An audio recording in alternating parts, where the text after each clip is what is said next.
வாழ்வே என்னாலும் எதிர் நீச்சல் தானே, வருத்தம் கொண்டேனே வாடாதே வீணே. என் பாட்டுதான் செல்வாக்கதான் எப்போதும் இங்கே உருவாக்குமே. இருக்கும் காலம் வரை இன்பங்களை கொண்டாடு, எதிலும் இடைஞ்சல் வந்தா எதிர்த்து நின்று முன்னேறு.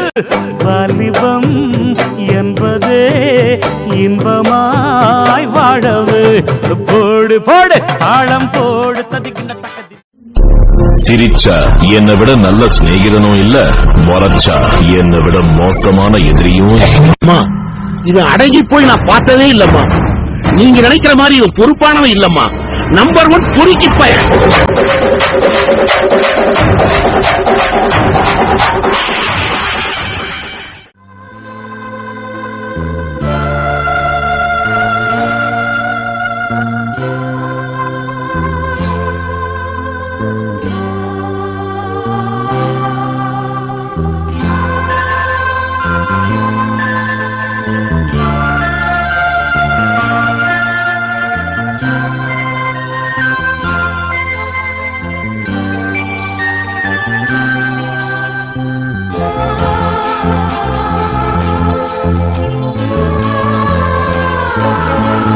கோயம்புத்தூர் எஸ்பி பிரபாகர் பேசுறேன். பிரபாகரா?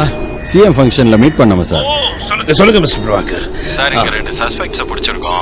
அவங்க கிட்ட உங்க விசிட்டிங் கார்டு இருந்துச்சு. அதான் டவுட்டை கிளியர் பண்ணிக்கலாம்னு தான் ஃபோன் பண்ணேன். பேர் என்ன? இவனுங்க பேர் என்ன? ஏய் உங்க பேர் என்னடா? Aaron Socrates sir. ஆரோன் சாக்ரட்டிஸ்னு சொல்றாங்க சார். அந்த பரட்ட தலையனும் பணகொண்டம் பண்ணையனுமா? Very interesting fellows. அவங்க பாக்குறதுக்கு தான் சஸ்பெக்ட்ஸ் மாதிரி இருப்பாங்க. ரொம்ப நல்ல பசங்க, என்னோட தோஸ்துங்க. சென்ட் சேவியர்ஸ் ஆர்ஃபனேஜ்ல நான் தான் அவங்களை ஸ்பான்சர் பண்ணேன். You know one thing Mr. Prabhakar, what is the best thing in the world ங்கறத இவங்க 2 பேர்கிட்ட இருந்தாங்க கத்துக்கிட்டேன். ஏண்டா காசு பணம் சேர்க்காம இப்படி பக்கி மாதிரி சுத்திட்டு இருக்கீங்களே, வயசானதுக்கு அப்புறம் காசுக்கு என்ன பண்ணுவீங்கன்னு கேட்டதுக்கு அவளுக்கு ஒரு பதில் சொன்னாங்க பாருங்க. It just turned my world. Sir வாழ்க்கையில எல்லாரும் உழைப்பாங்க, வேலை செஞ்சு வயசாகி அழுத்து போனதுக்கு அப்புறம் கார்னர்ல ஒரு சேர் கிடைக்கும். அதுல போய் உட்கார்ந்து பார்த்தா கஷ்டப்பட்டு சம்பாதிச்ச காசு பணம் காரு பங்களா எல்லாம் இருக்கும். ஆனா வந்து பேசுறதுக்கு உருப்பே இருக்க மாட்டான். இதுங்களும் பேசாது. அந்த மாதிரி சமயத்துல சந்தோஷமா உட்கார்ந்து அசை போடுறதுக்கு நல்ல நினைவுகளை சேர்த்து வச்சிருக்கீங்களான்னு கேட்டானுங்க. அன்னைக்கு முடிவு பண்ண sir, stop saving money, start collecting memories. You go ahead, I'm coming. Mr. Prabhakar, அவங்க வெள்ளக்காரங்க மாதிரி 6 மாசம் வேலை செய்வானுங்க. அந்த பணத்தை எடுத்து போய் ஊரை சுத்துவானுங்க. மறுபடியும் மாடு மாதிரி வந்து வேலை செய்வானுங்க. அவனுங்களை பாக்குறப்ப எனக்கு பொறாமையா தான் இருக்கும். அதுக்காக I can't spend 6 months, you know. ஆனா வருஷத்துல 6 நாள் என்னோட golden days. At that time, Mr. Prabhakar,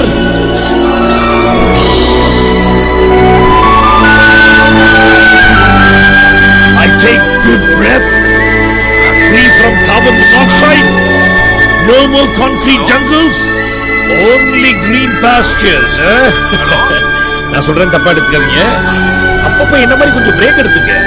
சும்மா கோர்ட் கேஸ் அக்யூஸ்ட் கிரிமினல்ஸ் இருந்தீங்க, your damn brains will be burnt. Yeah, exactly. சரி, அவங்களுக்கு ஏதாவது ஜாமீன் கொடுக்கணுமா? இல்ல சார், ஒன்னும் தேவையில்லை சார், நான் பாத்துக்கிறேன். யாராவது ஹையர் ஆபீசர் கிட்ட சொல்லணுமா? இல்ல sir, I will do the needful. Thank you, Mr. Prabhakar. Sorry for the inconvenience, sir. No, அந்த பசங்களை கேட்டதா சொல்லுங்க. வணக்கம். Thank you, sir. சார் அவர் என்ன சொன்னாரு? அவங்க 2 பேரும் அவரோட ஃப்ரெண்ட்ஸ் தானோ.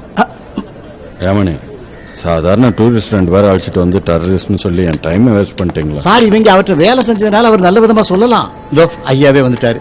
இந்த கோடு விட கொடுத்து படிக்க சொன்னோம்னா இவங்க திட்டம் தெரிஞ்சிட போகுது. ஐயா அந்த பிளான் என்னன்னு கொஞ்சம் பாருங்க. அன்புள்ள மகன் ஆரோனுக்கு அப்பா ஆபிரகாம் எழுதி கொள்வது. பிறவிலே நான் ஒரு குருடன், ஏன்டா பிறந்தோன்னு நினைக்கிறப்ப உங்க அம்மாவை நான் சந்திச்சேன். என்னோட எக்ஸாம்ஸ்லாம் எழுதுறதுக்கு ஒரு ஸ்கிரைபா தான் அவ வந்தா. அவ சொல்ல நான் எழுதுவேன். அவ சொல்லி தான் தெரியும் நான் அழகுன்னு. அதுக்கு முன்னாடி வரைக்கும் அழகுக்கும் நிறத்துக்கும் எனக்கு அர்த்தம் தெரியாது.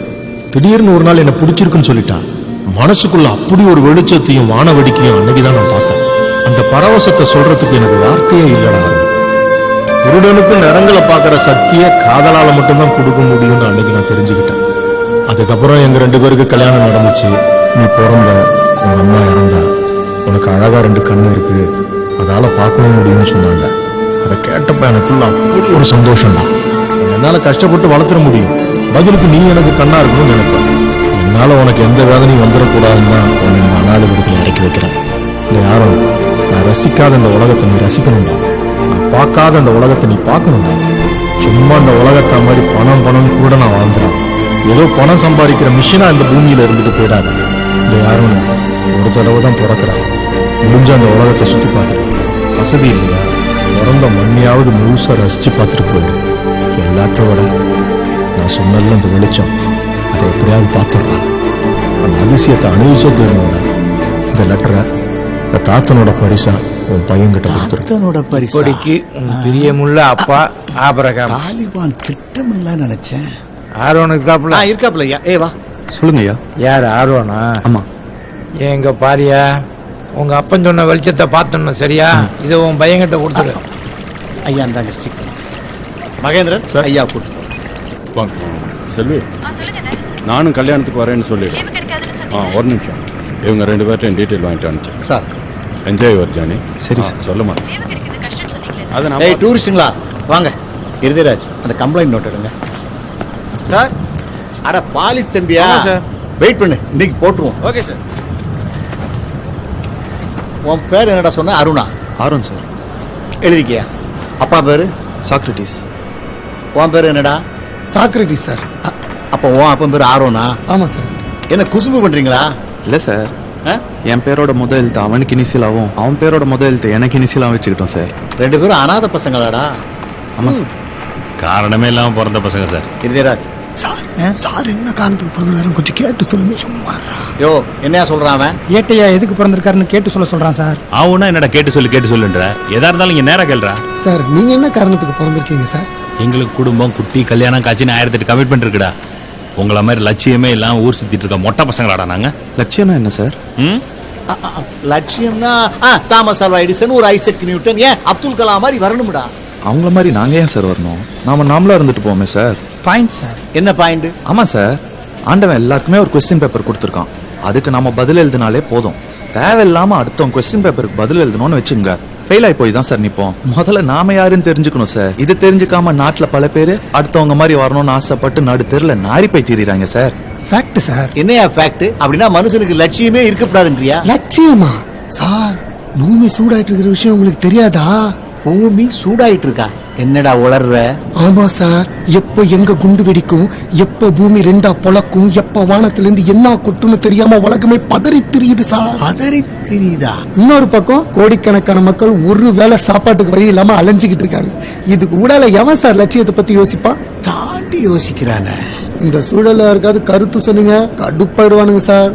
கடுப்பாயிடுவாங்க தான் சார். வாழ்ற காலத்துல முடிஞ்ச அளவுக்கு 4 பேருக்கு நன்மை செஞ்சுட்டு நல்லபடியா போய் சேர்றதையே பெரிய லட்சியமா வச்சுட்டு வாழ்ந்துடணும் சார். Reality sir.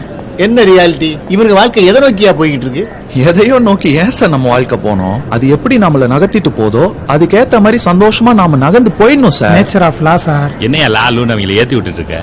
இவங்க எல்லாம் கடைசி வரைக்கும் வாழ்க்கையில ஜெயிக்க போறதே கிடையாது. பாக்குறியா? எதுக்கு சார் ஜெயிக்கணும்? வாழ்க்கை என்ன ரேஸா?